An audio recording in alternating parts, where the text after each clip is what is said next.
Hello बच्चों, learn Hindi and Gujarati channel में आपका स्वागत है। आज हम गुजराती व्याकरण के अंतर्गत संधि का चैप्टर सीखेंगे। तो सबसे पहले हम देखते हैं कि संधि कहते किसे हैं। जब दो शब्द होते हैं जैसे कि हिम और ये आलय, ये दो शब्द जुड़ जाते हैं। क्या होते हैं? जुड़ जाते हैं। यहाँ क्या लिखा है? बे अथवा वधारे शब्द। बे मतलब दो, ठीक है। अथवा यानी कि बे यानी दो, अथवा यानी या, ठीक है। हिंदी में हम कहते हैं ना या। तो दो या ज़्यादा, दो वधारे मतलब ज़्यादा, जैसे हिंदी में कहेंगे हम ज़्यादा, ठीक है। दो या ज़्यादा शब्द नियमों ने अधीन यानी कि नियमों के अंतर्गत जोड़ाता यानी कि जुड़ जाते हैं। जोड़ाता हो यानी कि जुड़ जाते हैं। अने यानी कि और स्वर व्यंजन मां यानी कि ये देखा स्वर है, यहाँ पर अस्वर है, यहाँ आ स्वर है, ठीक है। स्वर हो चाहे व्यंजन मां यानी कि व्यंजन में जे परिवर्तन थाय यानी कि जो बदलाव होते हैं तेने संधि कहे छे। इसका मतलब उसको संधि कहते हैं। तो यहाँ इसकी परिभाषा समझ में आ गई ना कि दो या दो से अधिक शब्द नियमों के अधीन जुड़ जाते हैं और स्वर व्यंजन में जो बदलाव होता है उसे ही संधि कहते हैं। तो यहाँ हमने देखा, देखो इसमें भी देखते हैं, ये है परि और इच्छा। तो ये दो या दो से ज़्यादा शब्द जुड़ गए, ठीक है। दो शब्द जुड़ गए और बन गया परीक्षा। तो यहाँ बदलाव क्या हुआ कि ये री छोटा था और ये ई थी, इन दोनों से मिल के ये बड़ी ई की मात्रा बन गई। तो ये बदलाव हुआ ना, तो इसी को हम कहते हैं संधि। अब देखते हैं संधि के कितने प्रकार होते हैं। तो संधि का पहला प्रकार, संधि का अगर हम कहें पहला प्रकार है तो वो है स्वर संधि। अब स्वर संधि में क्या होता है कि स्वर होते हैं जैसे कि आ, ई, उ, ए, ऐ, ओ, औ और री। ये सारे ही क्या है? स्वर है, ठीक है। तो इनके मेल से जो संधि बनती है, स्वरों के मेल से जो संधि बनती है, उनको हम कहेंगे स्वर संधि। अब उसमें भी दो भेद है। स्वर संधि का पहला भेद है सजातीय स्वर संधि, ठीक है, और दूसरा है विजातीय स्वर संधि। क्या है? विजातीय स्वर संधि, ठीक है। तो पहले हम यहाँ ये सजातीय स्वर संधि कहेंगे। सजातीय कैसे? जैसे ये अ और आ, ये दोनों सजातीय हो गए, है ना। ये अ छोटा माना जाएगा, मान लो आ बड़ा है, जैसे कि ई छोटी है और ये बड़ी ई है, ये छोटा ऊ है और ये बड़ा ऊ है, ठीक है ना। तो यहाँ हम ये देखेंगे कि ये जो अ है, ठीक है, इसमें आ का मिलना सजातीय स्वर संधि है। ये जो ई है छोटी, इसके अंदर अगर बड़ी ई मिलती है तो इसका मिलना भी सजातीय हो गई। छोटा ऊ, उसके अंदर अगर बड़ा ऊ मिलता है तो ये हो गया, ये भी सजातीय, ठीक है। अब ये देखो यहाँ क्या होता है, अ और आ मिल के आ बनता है, ठीक है, और छोटी ई और बड़ी ई मिल के ऐसे बड़ी ई बनती है, और छोटा ऊ मिल बड़ा ऊ दोनों मिल के बनता है छोटा ऊ, और बड़ा ऊ मिल के बन गया बड़ा ऊ, ठीक है। तो इसमें हम ये देखते हैं, चाहे आगे वाले शब्द में अ आए चाहे आ आए, ये दोनों भले आगे पीछे भी हो जाए ना तो भी आ ही बनता है। फिर आगे चाहे बड़ी ई आ जाए और पीछे ये छोटी ई आ जाए तो भी बड़ी ई ही बनता है। और यहाँ पर जैसे छोटा ऊ आगे है, लेकिन छोटा ऊ अगर पीछे हो जाए और ये बड़ा ऊ आगे आ जाए तो भी बड़ा ऊ ही बनता है। तो समझ गए ना। इस प्रकार ये जो समान स्वर मिलते हैं उनको हम कहेंगे सजातीय स्वर संधि, ठीक है। लेकिन अगर ये अ और आ में ये अ आपस में नहीं मिलकर अगर मिल जाते हैं, अ में ए मिल जाता है, अ में ऐ मिल जाता है, या फिर आ में ए ऐ मिल जाते हैं, तो ये समान स्वर नहीं होते हैं, ये सजातीय स्वर संधि नहीं होती है ना। अ में अगर ई मिलता है, अ में अगर ऊ मिलता है, आ में अगर ई या ऊ मिलता है, तो ये सजातीय स्वर संधि नहीं होगी। तो अब आपने स्वर संधि में पहले जो सजातीय स्वर संधि थी वो तो समझ ली, ठीक है। तो अब आगे देखते हैं। सजातीय स्वर संधि के थोड़े उदाहरण देखते हैं। जैसे ये है वात और ये है आवरण। यहाँ त का अ और ये आ दोनों मिलके देखो ये वातावरण बन गया। क्या बन गया? वातावरण। वात प्लस आवरण बराबर वातावरण। तो ये ता क्यों बना?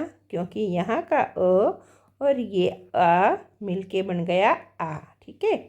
इसी प्रकार यहाँ देखते हैं सिंधु प्लस उर्मी। तो सिंधु में यहाँ आया था ऊ और यहाँ है ये ऊ, ठीक है।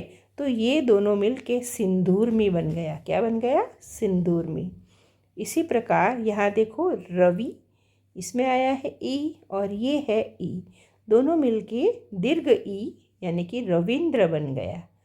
तो है ना ये सजातीय स्वर संधि, क्योंकि अ और आ का मेल है, ठीक है, और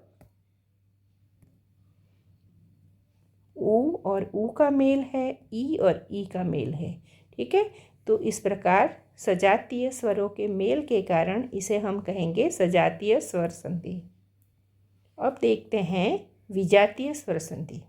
इसमें क्या है कि यहाँ पर तो विजातीय स्वर संधि में क्या है कि ये है रमा, ठीक है।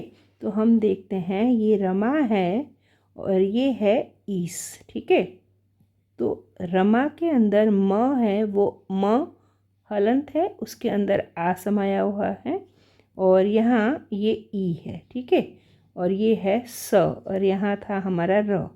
अब देखो ये म हलंत है और यहाँ था आ और ई मिलके बन गया है ए, ठीक है।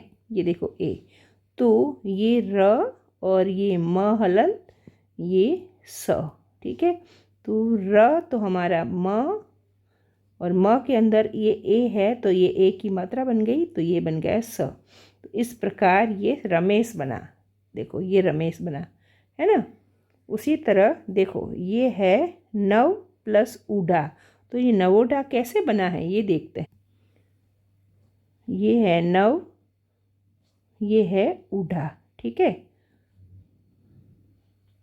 तो व बना है, व प्लस अ है, ठीक है, और ये है ऊ और ढा, ठीक है।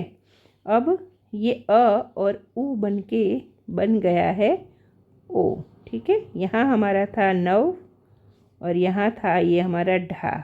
तो ये देखो व और ओ मिलके बन गया है वो, ठीक है। ये आ गया न, ये आ गया ढा। तो इस तरह बन गया ये हमारा न, वो और ये ढा। देखा आपने?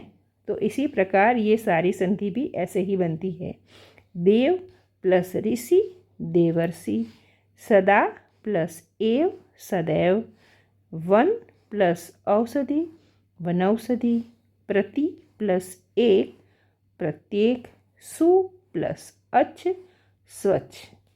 तो देखा, इन सभी में किसी में भी समान स्वर नहीं मिला है।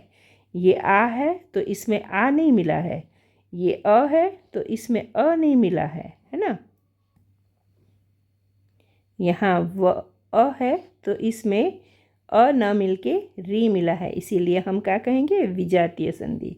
यहाँ आ में ए मिला है, यहाँ अ में औ मिला है, यहाँ ई में ए मिला है, यहाँ ऊ में अ मिला है। सारे ही विजातीय स्वरों के मेल के कारण हम इसे कहेंगे विजातीय स्वर संधि।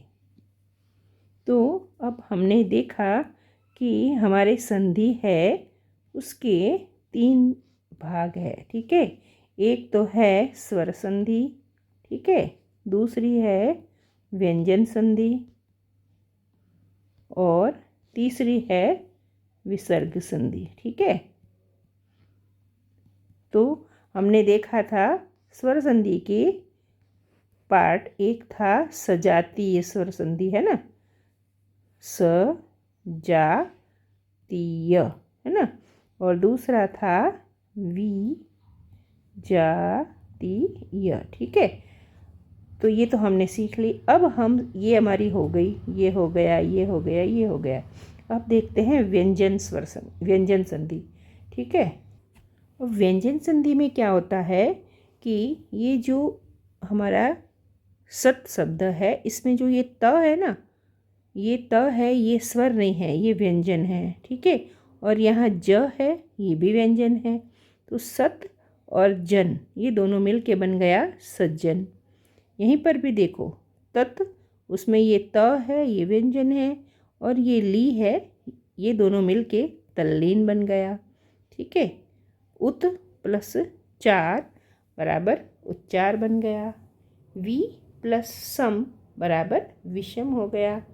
निस प्लस चित्त, तो निस प्लस चित्त बराबर निश्चित हो गया। अधस प्लस गति अधोगति। निस प्लस रस नीरस। सत प्लस मति सन्मति। पद प्लस हति पद्धति। सम प्लस अर्पण समर्पण। सम प्लस वाद संवाद। तो देखा, यहाँ सारे ही ये जो पीछे वाले हैं ये व्यंजन है। ठीक है, और इसके अंदर जुड़ने वाले हैं ये भी व्यंजन है, सिर्फ ये एक स्वर है। ठीक है, तो व्यंजन में स्वर या व्यंजन का जुड़ना, हम उसको क्या कहेंगे, व्यंजन संधि कहेंगे। तो इस प्रकार हम देखते हैं कि व्यंजन में व्यंजन मिले या स्वर मिले तो उसे हम कहेंगे व्यंजन संधि। अब संधि का तीसरा प्रकार देखते हैं, विसर्ग संधि। ठीक है, विसर्ग क्या होता है, ये देखो पीछे सिरह प्लस मणि, तो यहाँ विसर्ग में व्यंजन जुड़ा है। ठीक है, तो सिरह प्लस मणि बराबर शिरोमणि। निहि प्लस दोष निर्दोष। निहि प्लस फल निष्फल। निहि प्लस ठूर निष्ठुर। अंतः प्लस करण अंतःकरण। तो देखा है ना आसान, इसको कहेंगे विसर्ग संधि। तो इस प्रकार आपने देखा कि संधि, उसमें वर्णों का यानी कि अक्षरों का मेल होता है। ठीक है, और संधि के 3 प्रकार है, स्वर संधि, व्यंजन संधि और विसर्ग संधि। स्वर संधि के 2 प्रकार है, एक था सजातीय, ठीक है, सजातीय, और दूसरा था विजातीय। ठीक है, और उसके बाद हमने से देखा व्यंजनों का मेल होता है, और उसके बाद विसर्ग में स्वर या व्यंजन का मेल होता है, उसको कहेंगे विसर्ग संधि। ठीक है, तो आप गुजराती में संधि का चैप्टर सीख चुके हो, है ना आसान एकदम। Thank you. Like share and subscribe.